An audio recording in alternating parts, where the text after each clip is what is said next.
On an October afternoon in 1781, along a dusty road outside a small tobacco port on the Virginia coast, nearly 8,000 British and German soldiers marched out of their fortifications, laid down their weapons in a great pile, and surrendered, not to the professional armies of a rival European monarchy, but to a coalition led by farmers, lawyers, and shopkeepers who 6 years earlier had never fielded an army at all. It was the second time in 4 years that an entire British force had been forced to lay down its arms, and this time there would be no recovering from it. This is how modern historiography recounts the Siege of Yorktown. Chapter 1: A War Without an End. By 1780, the American Revolutionary War had settled into a grinding stalemate in the North. Washington's Continental Army, chronically underfed and underpaid, watched New York City from a distance it could neither close nor abandon, while the British, still smarting from the disaster at Saratoga 3 years earlier, had shifted their strategy south. The reasoning in London was straightforward. The southern colonies were assumed to hold a larger population of loyalists than New England ever had, and a string of victories there might yet turn the tide of a war that had already dragged on far longer than anyone in Parliament had expected. For a time, the strategy worked, and it worked spectacularly. British forces captured Savannah in December 1778 with barely a shot fired, and then, in the spring of 1780, General Sir Henry Clinton personally led an expedition of nearly 14,000 troops against Charleston, South Carolina's largest port and one of the wealthiest cities in British North America. The siege lasted 6 weeks, Clinton's engineers methodically digging approach trenches in the same Vauban-style siegecraft that European armies had practiced for a century, while American General Benjamin Lincoln found himself trapped on a narrow peninsula with no realistic hope of escape or relief. When Lincoln finally surrendered on May 12, 1780, it was the single worst American defeat of the entire war. More than 5,000 Continental soldiers and militia captured in one stroke, along with 4 ships of the Continental Navy and a vast store of artillery and supplies. For Clinton, it was the greatest British victory since the war began. Clinton returned to New York soon after, leaving Cornwallis in command of the Southern Theater with instructions to press the advantage. At Camden that August, Cornwallis met a hastily assembled American army under General Horatio Gates, the same commander who had accepted Burgoyne's surrender at Saratoga 3 years earlier, and whose reputation still rested almost entirely on that single triumph. The battle at Camden was a catastrophe for the Americans on a scale that shocked even veterans of the war. Gates's militia broke and fled within minutes of the first British bayonet charge, some units firing not a single shot before running, and Gates himself reportedly did not stop riding until he had covered nearly 200 miles, arriving in Hillsborough, North Carolina, days ahead of the survivors of his own army.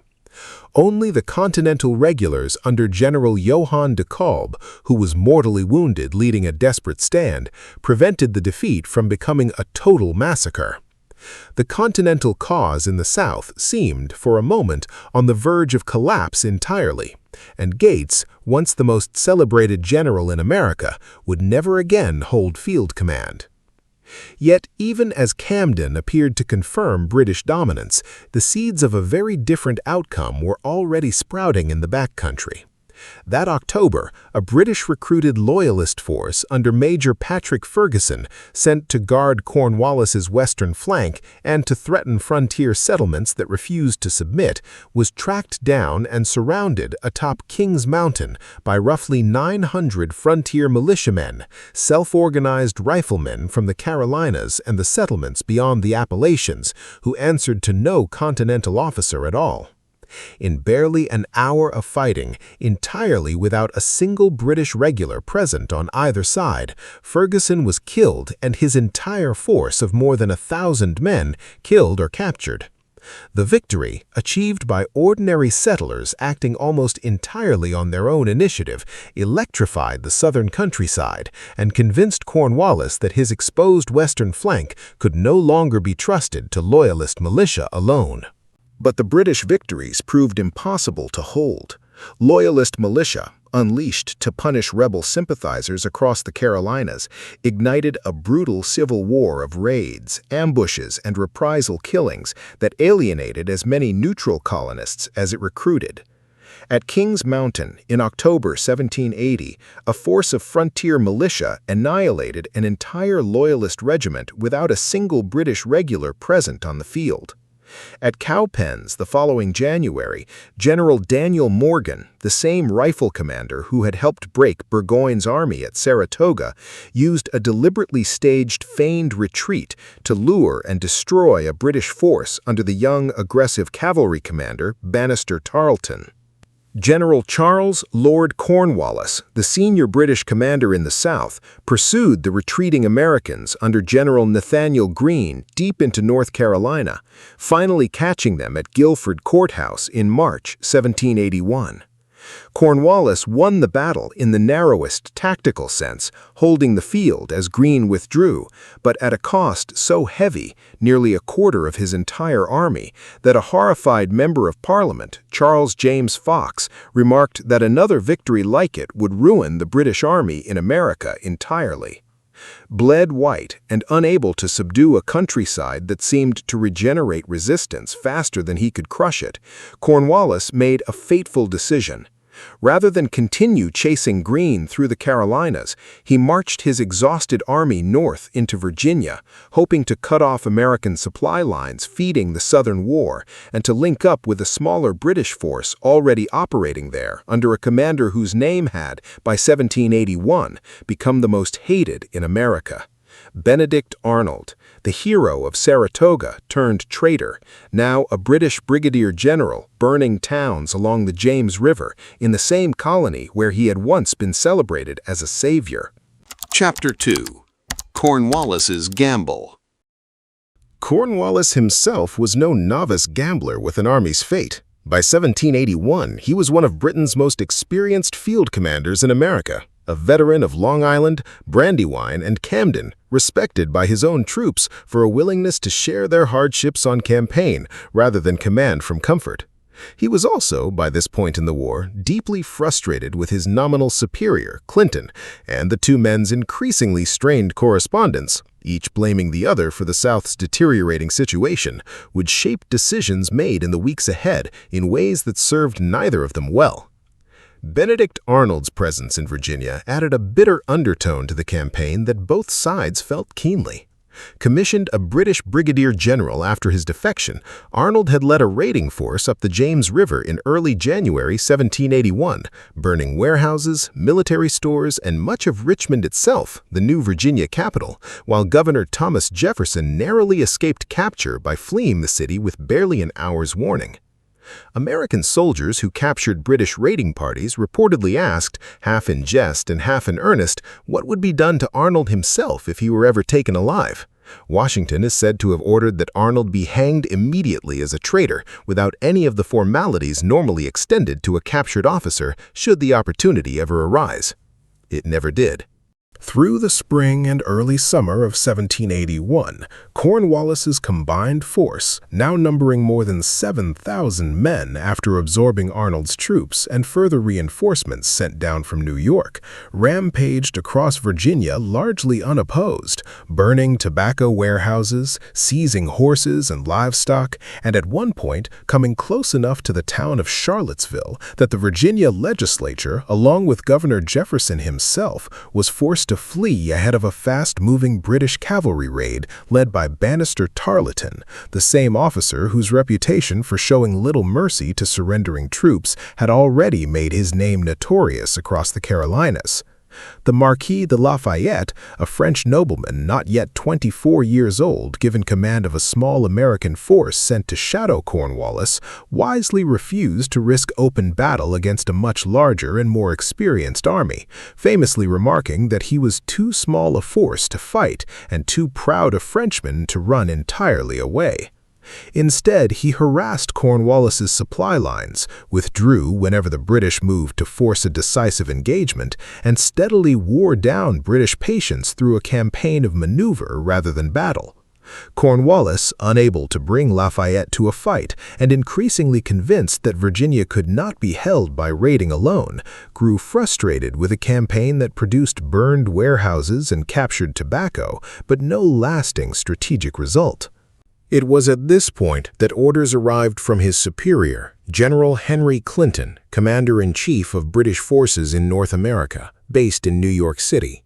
Clinton, anxious about a possible attack on his own position and increasingly suspicious that Cornwallis was maneuvering for greater independence of command, ordered him to establish a fortified deep-water port somewhere on the Virginia coast, both to shelter Royal Navy ships and to serve as a base from which troops could be withdrawn to reinforce New York if needed. After examining several possible sites, Cornwallis settled on Yorktown, a small tobacco port on the York River, and began fortifying it in early August 1781, along with a smaller outpost directly across the river at Gloucester Point. It was, in hindsight, close to the worst possible choice. Yorktown sat on a narrow peninsula, easily approached by land from only one direction and entirely dependent for its survival on the Royal Navy's ability to keep the York River and the Chesapeake Bay open. Cornwallis, an experienced and generally capable commander, was gambling everything on an assumption that had held true for the entire war so far, that British naval power in American waters was effectively unchallenged. That assumption was about to collapse at almost the exact moment he needed it most. Before we continue, a quick reading recommendation for anyone who wants to explore this campaign in more depth. Richard M. Ketchum's Victory at Yorktown reconstructs the final campaign of the Revolutionary War from multiple perspectives at once, American, French, and British, weaving together the diplomatic maneuvering in Paris, the naval battle in the Chesapeake, and the grinding siege itself into a single, tightly told narrative. A link is in the description below. Chapter 3. The Trap Closes. Nearly 1,000 miles to the north, Washington had spent much of 1781 pressing his French allies for a decisive combined operation, something that could finally break the long stalemate outside New York City. His French counterpart, the Comte de Rochambeau, commanding an expeditionary force that had arrived in Rhode Island the previous year, privately doubted that an assault on heavily fortified New York was realistic with the forces available, and pushed instead for a strike further south. The decision that followed depended entirely on one piece of information that reached Washington's camp in mid-August. Word that a large French fleet under Admiral François-Joseph Paul, Comte de Grasse, was sailing from the Caribbean toward the Chesapeake Bay, carrying with it several thousand additional French troops and, crucially, enough warships to challenge British naval control of the American coast for the first time in the entire war. Washington abandoned his plans against New York almost overnight.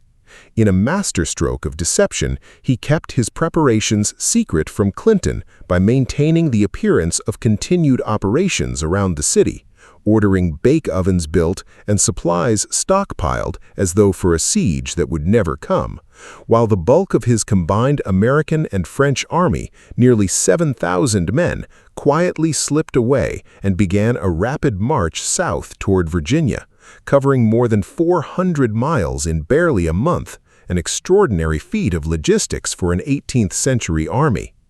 Clinton, watching the roads north of New York and utterly deceived, did not grasp what was happening until it was far too late to intervene. At sea, the decisive moment arrived first. On September 5, 1781, de Grasse's fleet, having already landed thousands of troops to reinforce Lafayette, engaged a British squadron under Admiral Thomas Graves at the mouth of the Chesapeake Bay in what became known as the Battle of the Virginia Capes. Tactically, the battle was inconclusive. a slow, grinding exchange of broadsides that inflicted heavy damage on both sides without a single ship lost outright by either fleet. Strategically, however, it was one of the most consequential naval engagements in American history. Graves, his line of battle mishandled by a series of confusing and contradictory signals, ultimately withdrew to New York for repairs, leaving de Grasse in undisputed control of the Chesapeake. Cornwallis's one lifeline, the possibility of naval evacuation or resupply, had just been severed, and he did not yet fully understand it. By late September, the trap was complete. Washington and Rochambeau's combined force ferried the final stretch of the journey aboard de Grasse's own ships, linked up with Lafayette's troops outside Yorktown, assembling an allied army of nearly 19,000 men against Cornwallis's roughly 8,000, a force he could neither outfight nor outrun. Hemmed in on land by an army more than twice his size and cut off from the sea by a French fleet he had no way to challenge. Chapter 4. The Siege. The formal siege began on September 28, 1781, as Allied forces surrounded Yorktown's outer defensive line, a chain of earthwork redoubts Cornwallis's engineers had hastily built in the weeks before. Badly outnumbered and increasingly convinced his outer works could not be held against a full-scale bombardment, Cornwallis made a decision that historians still debate today. On the night of September 29th, he abandoned most of his outer redoubts without a fight, pulling his entire force back into a much tighter inner defensive perimeter directly around the town itself. The move may have been intended to concentrate his strength and shorten his lines while he waited for a relief fleet Clinton had promised from New York, but it also handed the Allies, at no cost at all, the high ground from which they would conduct the rest of the siege. What followed was siege warfare of a classical, almost textbook European kind, directed largely by French engineers experienced in the sophisticated methods developed decades earlier by the military engineer Vauban. Allied troops dug a first parallel trench line roughly 800 yards from Yorktown's defenses beginning on the night of October 6th, working through darkness to avoid British artillery fire, and by October 9th had emplaced enough heavy guns to open a massive, coordinated bombardment. Washington himself is reported to have fired one of the first cannon shots of the barrage. Day after day, Allied artillery pounded Yorktown's defenses and the town itself almost without pause. British counter-battery fire, though determined, was steadily worn down by superior Allied numbers of guns and a dwindling supply of British powder and shot. Inside the town, conditions deteriorated rapidly, buildings shattered by constant bombardment, horses starved and shot for want of forage, and disease spreading through crowded, exposed quarters. The bombardment that followed was, by the standards of any siege fought on American soil before or since, immense. Allied batteries eventually mounted more than 100 heavy guns, mortars, and howitzers, firing thousands of rounds into a town barely a few hundred acres in size. Contemporary accounts describe the ground shaking almost continuously for days at a time, and Cornwallis himself was forced to abandon his headquarters and take shelter in a cave dug into the riverbank, a refuge that still bears his name today. On October 10th, heated shot fired from French batteries set fire to the anchored British frigate HMS Charon and several transport ships in the York River, the flames visible for miles and clearly audible to the besieging troops as ammunition aboard exploded through the night. Food supplies inside Yorktown dwindled rapidly, smallpox and other disease spread through the crowded, battered town, and Cornwallis, in a decision that has drawn considerable moral criticism from historians ever since, ordered several hundred enslaved people who had fled to the British lines seeking freedom, drawn by earlier British promises of liberty to those who abandoned rebel masters, turned out of the fortifications and left exposed between the lines, without food or shelter, in an apparent attempt to conserve dwindling rations for his own troops. On the night of October 14th, Allied forces launched a coordinated assault against two remaining British redoubts, numbered 9 and 10, whose capture was necessary to extend a second, closer parallel trench line nearly to the edge of Yorktown's walls.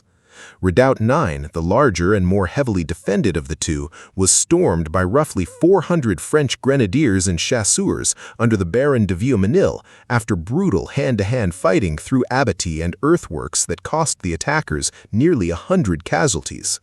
Redoubt 10, weaker and less heavily manned, fell to a smaller American assault force of some 400 light infantry, led personally by Alexander Hamilton, then a young Continental colonel who had lobbied Washington hard for the command after years of frustration at being kept from field leadership, in an attack pressed home with unloaded muskets and fixed bayonets alone to preserve the element of surprise in the dark. The position was in American hands within roughly 10 minutes. Both redoubts fell within half an hour of the assault beginning, at a cost far lighter than either side had expected, and Allied guns were wheeled into position within the captured works almost immediately, close enough now that British defenders could hear American and French soldiers talking quietly in their own trenches. Cornwallis attempted one final desperate gambit on the night of October 16, a sortie against the newly completed second parallel, intended to spike Allied guns and buy time, which briefly succeeded before being driven back, and separately an attempt to evacuate his army entirely across the York River to Gloucester Point under cover of darkness, from where he hoped to break out overland to New York. A sudden, violent storm scattered the boats mid-crossing before more than a fraction of his force could cross, forcing the operation to be abandoned and the troops already ferried across to be brought back. There was, by dawn on October 17, nothing left to try. Chapter 5. Surrender. At around 10 o'clock that morning, a lone British drummer boy climbed onto Yorktown's ramparts and began beating a parley, the traditional signal requesting a ceasefire for negotiation, so exposed to Allied fire that a British officer reportedly had to walk out beside him waving a white handkerchief before the guns on both sides finally fell silent. Negotiations over the terms of surrender continued for 2 days, Cornwallis pressing, unsuccessfully, for the same generous convention army terms Burgoyne had negotiated at Saratoga, terms that would have allowed his troops passage home rather than captivity. Washington, mindful of how badly Congress had honored that earlier agreement and unwilling to repeat the mistake, refused, insisting instead on unconditional surrender as prisoners of war, with only minor concessions granted regarding the treatment of Loyalist troops serving in Cornwallis's ranks, whose fate under American custody was a matter of genuine danger. The formal surrender ceremony took place on the afternoon of October 19, 1781, in a field outside Yorktown, lined on one side by American troops and on the other by French, with civilians and camp followers crowding the edges to watch. Cornwallis himself did not appear, citing illness, a claim widely disbelieved at the time and generally regarded by historians since as, at minimum, a convenient excuse to avoid the personal humiliation of surrendering in person. In his place, General Charles O'Hara led the defeated army out between the lines. O'Hara first attempted to present his sword to the senior French commander, Rochambeau, apparently hoping to avoid the symbolic indignity of surrendering to colonial rebels rather than a fellow European power. Rochambeau pointedly redirected him to Washington, who in turn, unwilling to accept the surrender of an army from a subordinate rather than its actual commander, had his own second-in-command, General Benjamin Lincoln, who had himself been forced to surrender Charleston to the British the year before, receive the sword instead. British and German troops then marched out of Yorktown between the assembled Allied ranks to lay down their arms, more than 7,000 of them in total, along with their artillery, colors, and equipment. According to a persistent tradition, though its historical accuracy is disputed by some historians, the British regimental bands played an old tune called "The World Turned Upside Down" as the defeated army marched to the surrender field, a detail that, whether literally true or not, captures precisely how contemporaries on both sides understood what had just happened. The fates of the men who had fought at Yorktown diverged sharply in the years that followed. Cornwallis, despite the humiliation of surrender, was never formally blamed by the British government. Much of the political fallout landed instead on Clinton, whose promised relief fleet had sailed from New York 5 days too late to matter. And he went on to a long and celebrated imperial career, serving as Governor-General of India and later as Lord Lieutenant of Ireland. Alexander Hamilton's leadership at Redoubt 10 helped cement his standing as one of Washington's most trusted officers, a reputation that would carry him, within a decade, into the role of the first Secretary of the Treasury. Lafayette returned to France a celebrated hero of 2 revolutions and would later play a prominent and far more dangerous role in his own country's upheaval in 1789. Benjamin Lincoln, who had endured the humiliation of surrendering Charleston the year before, received Cornwallis's sword in a moment of pointed historical symmetry, restoring in an afternoon a reputation that had been shadowed for 18 months. Charles O'Hara, who had led the defeated army out to surrender in Cornwallis's place, would himself be captured again years later, fighting the French Revolutionary armies in Toulon, a strange echo of his role at Yorktown, this time as the one leading troops into disaster rather than out of it. News of the surrender reached London in late November 1781. Lord North, the Prime Minister who had overseen the war from its earliest days, is said to have received the report pacing his office, repeating over and over, "Oh God, it is all over." And in every sense that mattered, it was.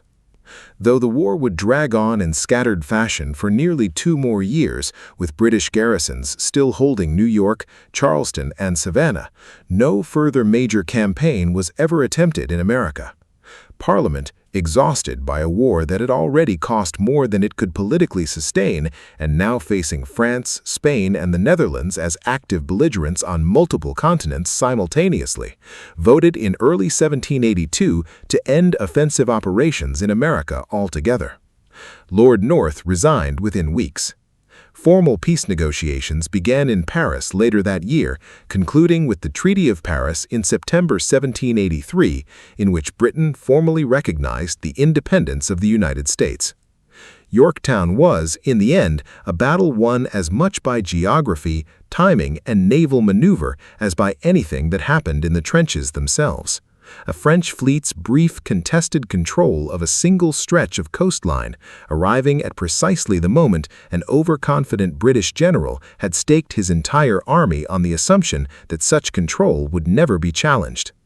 It offered no dramatic tactical innovation of the kind that had marked Saratoga 4 years earlier. Instead, it was a demonstration of what disciplined, coordinated alliance warfare could achieve when land and sea power, French and American forces, worked in concert against an enemy who had, for the first time in the entire war, run out of room to maneuver. In that sense, it marked the final proof of a lesson the British Empire had been slow to learn since Saratoga, that an ocean's worth of distance, once a rebellion could call on a navy of its own to close it, was no longer an advantage London could count on at all.